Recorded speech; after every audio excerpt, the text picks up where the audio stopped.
From the headquarters of Telesur English in Quito, Ecuador, I'm Carla Gonzalez, and this is From the South.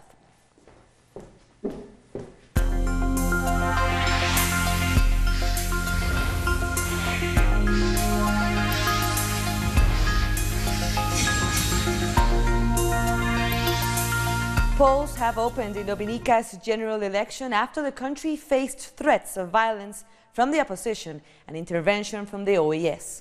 More than 70,000 residents are eligible to vote for 21 members of parliament. The ruling Labour Party, led by the Prime Minister Roosevelt Skerrit, and the opposition United Workers' Party, led by Lennox Linton, are the main contenders in this race. For the last few weeks, the opposition, backed by the Secretary General of the Organization of American States and the United States, has been trying to stop the vote.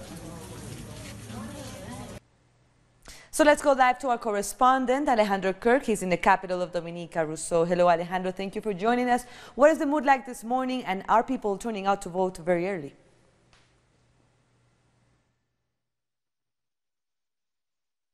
It's very good, actually. The process started at 7 o'clock sharp with about where we were at the time, the St. Vincent School, with about 50 people already waiting for their opportunity to cast their vote. And now we are at the St. Mary's School next to the Presidential Palace, where people are quietly awaiting their chance to vote. There are several restrictions now. There is a policeman here saying that, what's the problem? Too long. Well, you see, they're saying that I'm talking too loud. There are several restrictions for people, for press to be in these voting places. He's interrupting again, so I have to cut. Over to you, Quito. Yes, that was our correspondent Alejandro Kirk, and we'll try to come back to you whenever it's safer for you to report. And we'll go to other stories also dealing with Dominican elections. The right-wing opposition in this country has set up roadblocks in an attempt to stop the elections. Cruise operators and airlines have cancelled arrivals. As the government ordered the police to clear the roads, violence has hit a dynamic sector of the local economy, tourism. When cruise ships dock here, Dominica gets excited and blooms. Tons of beer are sold in bars like this. Ladies sell handicrafts and souvenirs, and taxis take visitors to the jungle. Not these days. Now they have to chase whoever shows up. The vessels did not come. You have the opposition, you know, the supporters blocking the road, and they block the airport. Here I supposed to bring people that live in the island to the airport to take a plane. They cannot do that. Then cruise ships supposed to come, no cruise ships. And the business for taxi drivers and the poor people suffering real bad. So did the Prime Minister warn. We awoke this morning to the hurtful news of the cancellation of some flights by seaborne airlines due to the hooliganism of the supporters of the opposition. I must also inform you that the cruise lines which visit our shores are now also contemplating whether they will suspend calls on Dominica indefinitely. Any cruise ship disembarks over 10% of Roseau's population. You see, right now we're in a cruise ship season, and when we have a lot of ships, this is actually the party spot. You know, it's close to the dock, everything. So everybody come here to party. After that, it's gone. Well, business has been slow because the ships are not coming back until maybe after election, I don't know. Well, I mean, they're protesting for their rights, but at the same time, it is offending us, some of us. It is not just beer what Dominica has to offer. Our country is primarily dependent on agriculture, but what we have done is to twin the two together. So when persons come to Dominica, we ensure that they experience a Dominican experience in terms of the food, the drink that we have to offer. So these actions impact not only the tourism sector, but it's also impacting the agricultural sector, because all of these agricultural persons, the fish, the vegetables, the fruits. They provide those to the hotels, and in turn, the visitors partake in these and enjoy them. Trust is built up over many years. Breaking it takes nothing. Tourism, it should be in the region about $350 million in terms of the economic impact into the country. Well, clearly it's very unfortunate that the opposition has taken a stance to use violence to bring their point across. And it's very sad that it has a very negative impact on the economy of Dominica. The electoral process is in full gear. Attempts to stop it have failed. Yet, the opposition has warned that should it not win, it will not recognize its results. Jesus Romero and Alejandro Kirk, Telesur, Dominica. Peter Wickham of Cáceres in Barbados has been involved in pre-election polling in Dominica. We asked him now how the voter intentions have evolved and if they have changed as a result of the recent opposition violence. Yeah, I mean, the last part of the question is very difficult to answer. Certainly our polling would have ended about a month ago, and these violent protests started more recently. The sense that we got when we did our polling was that the government, the governing Labour Party, was doing reasonably well. There were, of course, a sense of, I guess you could say, about a lethargy that we were seeing. But my sense was that they would still have been able to prevail in the final analysis. When I see these protests and I see this reaction, it tells me as a pollster that the opposition is not convinced that they're doing well, and they believe that they need to step up to this level in order to take action. You know, we have a very simple formula in the Caribbean. If you want to change your government, you get people to go out and vote for it. The fact that they are saying on the one hand that they believe that there will be a change, but on the other hand, they're pushing this violent protest says to me that they're not convinced that there will be a change, which is consistent with my polls, which are saying to me that it's not consistent that there will be a change. As to the impact that this will have, it worries me. There's clearly an economic impact. I think that it destabilizes the country, and I don't know that it helps either side, quite frankly, as we move towards an election. The question then will be, how will people interpret these actions? Will people interpret these as being something which is widespread? My sense is that it is not. It is pockets of opposition supporters. Whether people will think that this is the type of opposition that they would want to put in government. And speaking on other issues, Wickham said that on the whole, voters saw the government's response to Hurricane Maria quite positively. My sense regarding Hurricane Maria is that that was one of the primary issues. And the interesting thing is that as the election approached, the issue shifted from Hurricane Maria to the question of, you know, the economy, the cost of living, things of that nature. Crime was a very low level of concern. So people were just concerned about the broader economic direction. The fact that Hurricane Maria was not high on the priority list basically said to me that government was rated well. And certainly when we asked people how they rated the government's performance in relation to the Maria recovery, you know, it was a B+ or A average on you know, entirely. People felt that the government's performance regarding the recovery from the hurricane was exemplary, and it was something to be cherished. And as I said, I think Dominicans have moved past that, and they're now at the question of saying, okay, where do we go from here as far as development was concerned? That seemed to have been the primary issue on voters' minds at the time.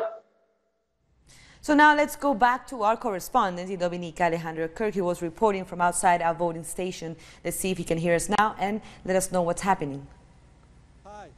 We are back.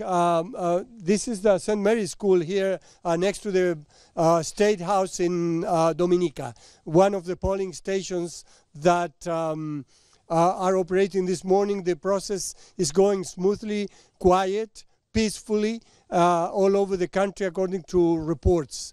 There has been no violence so far, and it seems that this process will end up at 5 o'clock as scheduled without any major problems that were anticipated in the past few days. As you know, there were roadblocks all over the country, the main roads, especially those leading back and from the airport, and back and to the airport, and trying to create a situation of violence that would interrupt the elections. That didn't happen. The appeals court in St. Lucia also dismissed an injunction to stop the elections that was last night. So the process is on course. That doesn't mean that it's not going to happen later. Something like, the opposition will most likely protest against this election. If they don't win, they said to us, if they don't win, they are going to reject the whole process as a whole and go back to the courts as the law prescribes. So the situation remains stable at this point. This is where the Prime Minister's wife voted this morning.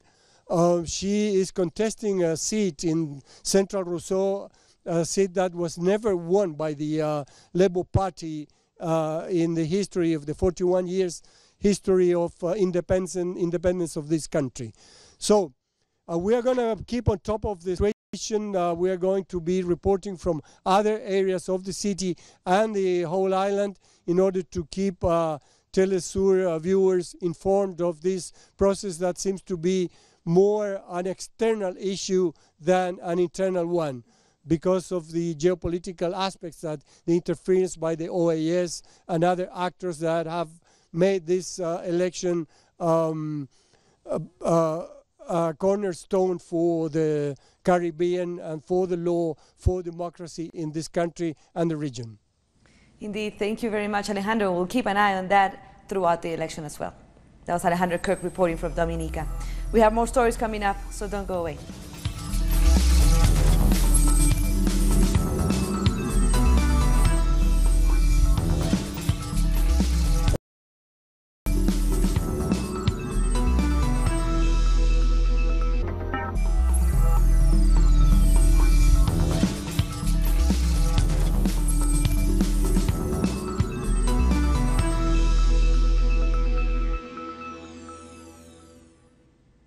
Welcome back. Another protest is taking place in Sao Paulo to demand justice for the victims of a police massacre in one of the city's favelas last weekend. Our correspondent Brian Meir in Brazil is there. I'm standing on Paulista Avenue, where the third protest is kicking off since last Saturday, when a group of police officers under the command of Sao Paulo Governor João Doria went into a huge open-air funk party in Paraisópolis favela and started beating teenagers, shooting them with rubber bullets, throwing tear gas grenades, and by the end of the night, 9 of them were dead. Now, since last Saturday, more and more developments are coming out. The police initially said they went into the party chasing thieves. This was debunked by eyewitness accounts and by video evidence, which showed that from the first moment they got there, they were attacking teenagers and that there was no one shooting at them. Since then, it's come out that on the same night, they did a similar action in another favela called Heliopolis, and 1 teenager died there as well. So the death count is now at 10, and the public prosecutor's office from Sao Paulo announced today that they're going to investigate the case as homicide. So the pressure mounts on far-right Sao Paulo Governor João Doria, who initially was defending the police and is now beginning to think he might have made the biggest political mistake of his career. And Brian Meir was also able to speak with some of the protesters. Let's listen to what they said.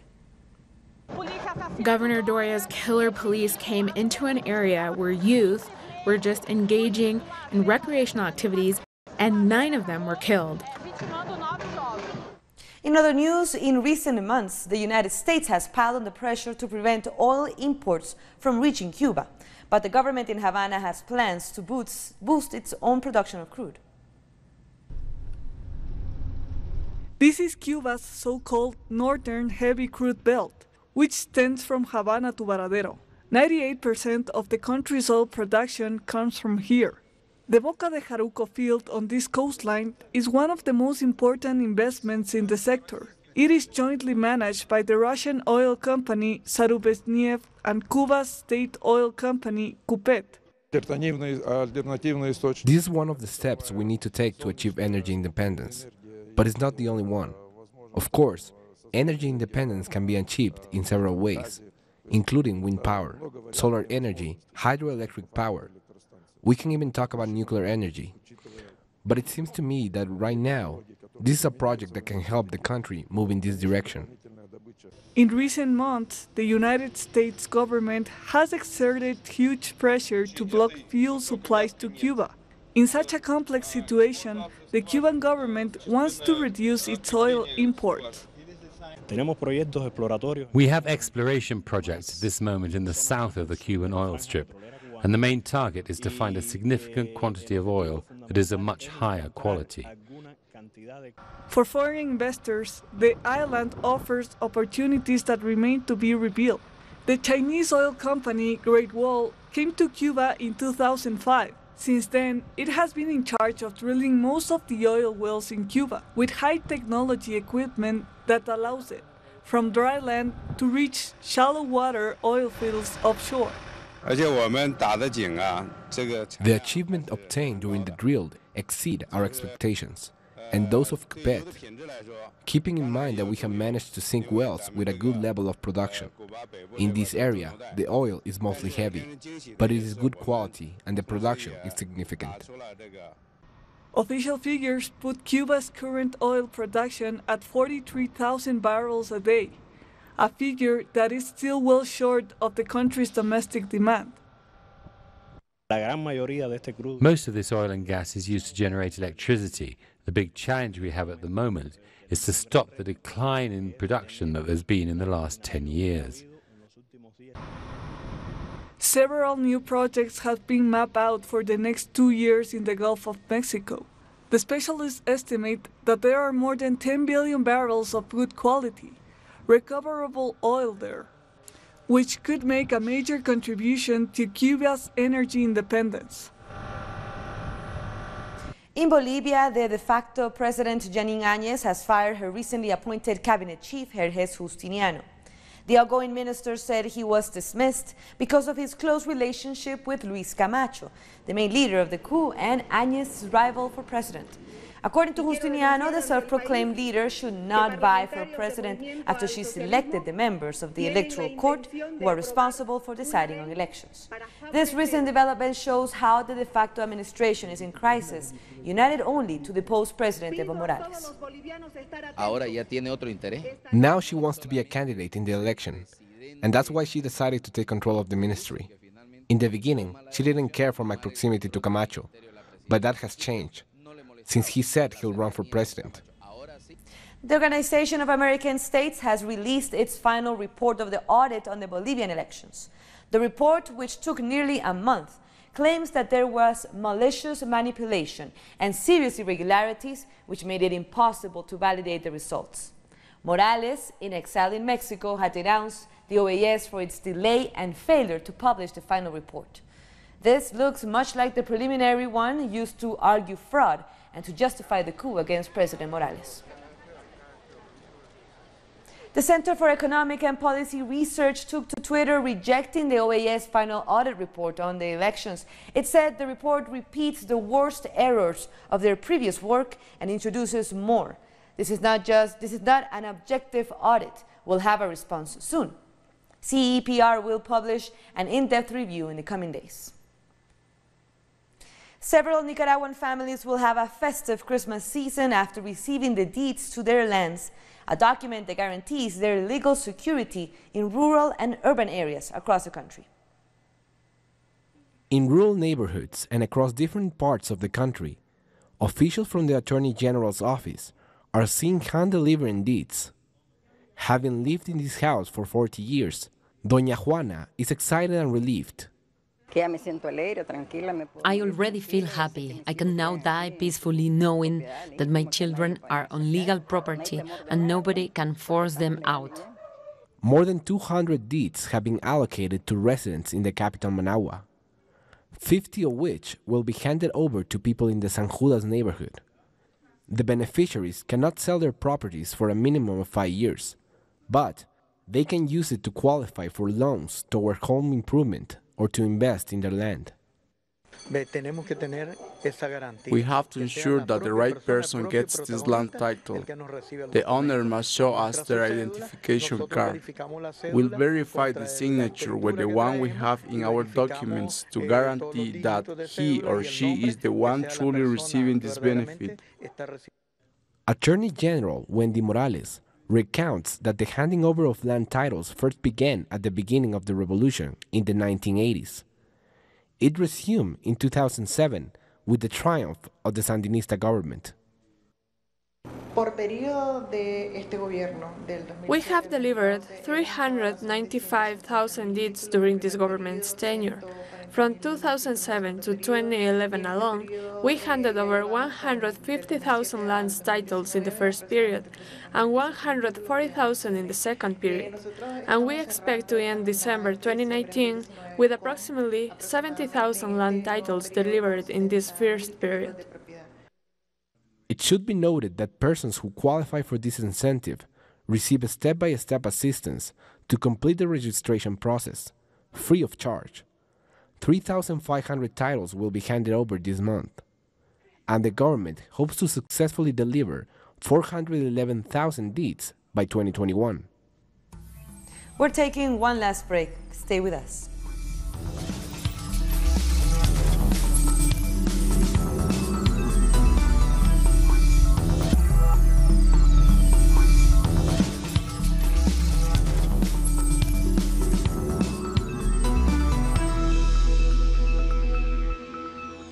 Thank you for joining us again. Officials in both Russia and South Africa are rejecting U.S. interference in China following the signing of the Hong Kong Human Rights and Democracy Act. The U.S. government signed the bill into law despite China's warnings that the move constitutes interference in the country's internal affairs. The leader of the Russian Communist Party says U.S. President Donald Trump is showing his disregard for China's interests, while the Deputy Minister of Home Affairs of South Africa said that no external party should interfere in the issues of Hong Kong. At present, China has shown the world a unique case in promoting national modernization and has become a model for the world. The U.S. doesn't want to see this. It is trying to intervene in other countries' internal affairs through legislation. They have a habit of doing so. This must be resisted by any country that wants to have independent sovereignty and an independent market. We will call upon anyone, including the United States of America, not to interfere in the work of other countries. I think that they have a lot that they must deal with, they themselves, and leave the issue of Hong Kong to the people of Hong Kong. We also wish to call upon that the violence must stop. It is not good for anyone to continue to see violence. We believe that dialogue will be the best way to resolve whatever issues that they'll be there. A general strike against pension reform is into its second day in France. On Thursday night, French police have fired tear gas at workers in Paris. Over 100,000 workers are estimated to have taken to the streets in protests throughout France on the first day. It was the biggest strike the country has seen since 1995. The CGT and other major unions called the stoppage to try to force President Emmanuel Macron to abandon his plans to increase the retirement age and pension contributions. And the strike shut down much of the transport system, as well as many other services. These were protests outside the La Gare de l'Est in Paris. 78% of teachers stayed away from schools in the capital. And the unions say the strikes could continue into next week if the government doesn't respond to their demands. The main focus of the strike was the pension reform, but many protesters said this was just one of the problems in France today. It's important because we have come again to defend our rights and protest against the bad life. And there are several forces united for this. It's really big. There are students, nurses, firemen, doctors, lawyers, and yellow vests like me. Some here have decided to protest only about the pensions. For us, it's deeper than that, but we support the movement for the pensions. Yes, for the pensions, and we are also here to protest against precarity in France today. Everything is difficult today. And with that, we end our news brief, but stay with us throughout the day for our special Dominica elections coverage, and you can also check our website, telesurenglish.net. Be sure to join us on social media. We're on Facebook, Twitter, and Instagram. For Telesur English, I'm Carla Gonzalez. Thank you for watching.